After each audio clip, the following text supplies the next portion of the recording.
few days, hasn't it? So much has been happening. Paimon didn't think the meetings would go on for so long, but everyone seemed pretty fired up, huh? Paimon thought they'd be at least a little frightened. Well, Fremine was, now that Paimon thinks about it, but everyone else just looked a little surprised. Well... It's hard to say. Paimon doesn't have any experience with this sort of thing.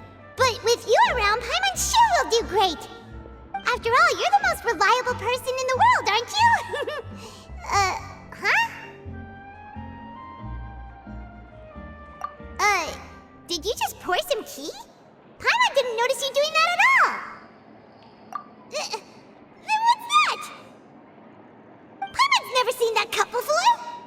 Don't be frightened. I'm just joining you two for tea. I merely refrained from saying anything till now. Who's that voice? But there's no one here. Ah, have you forgotten me already? Wait, you are familiar. You're the voice we heard from the sky in Sumeru. The voice from the sky, I fear that description is wrong. Though, not completely wrong. You're feeling lost now, just as you were feeling previously. I sensed that confusion and thus came to you. Guiding people is an irresistible hobby of mine, after all. Consider me a passerby, just accepting a commission from my friend's disciple on a whim.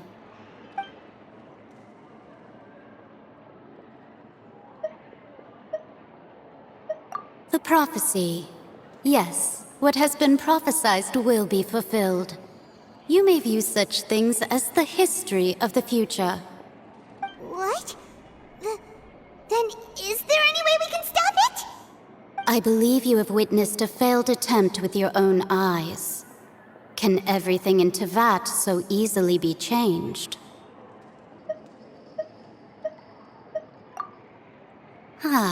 So you've caught on.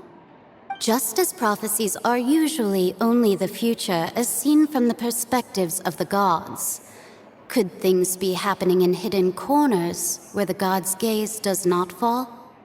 Are the things that you shall see different from the fate that the gods perceive?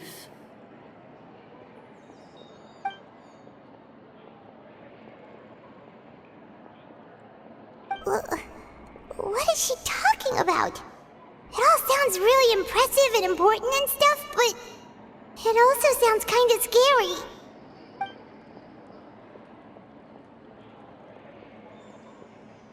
I believe that you understand, right? Some things are insignificant, but others you must reach out to change.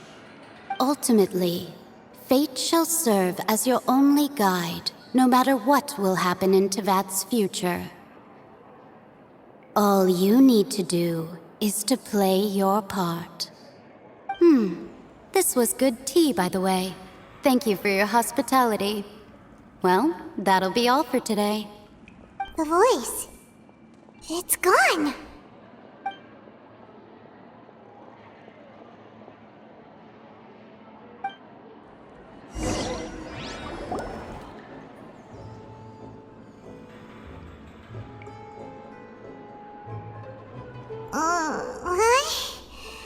I hear someone talking.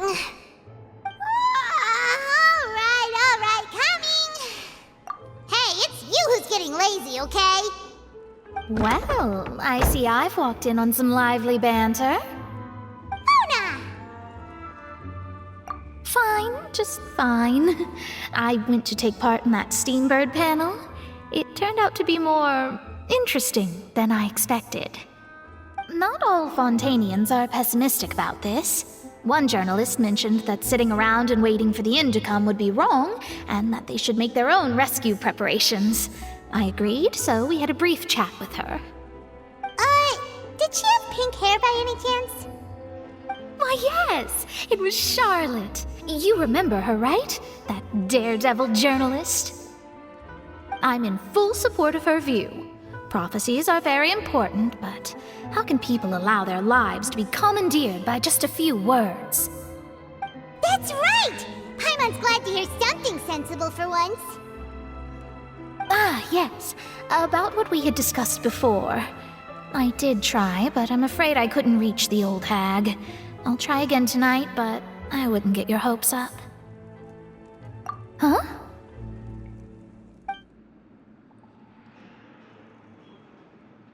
Goodness gracious. Are you serious?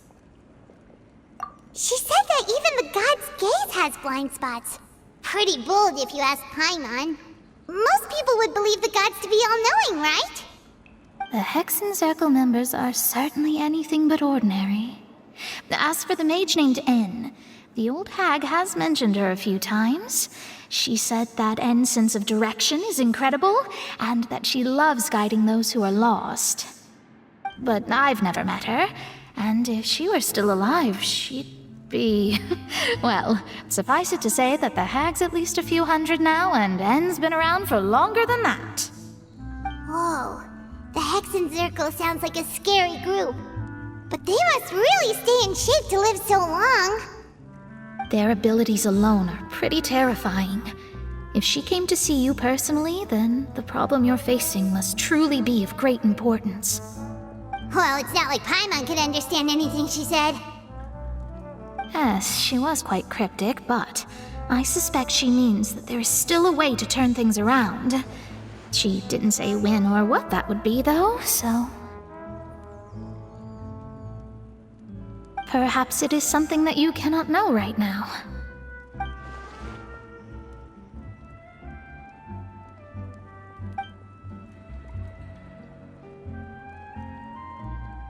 Traveler, Paimon, are you two all right? Oh, we're fine. We're just a little down right now. It kind of feels like the end is coming, you know?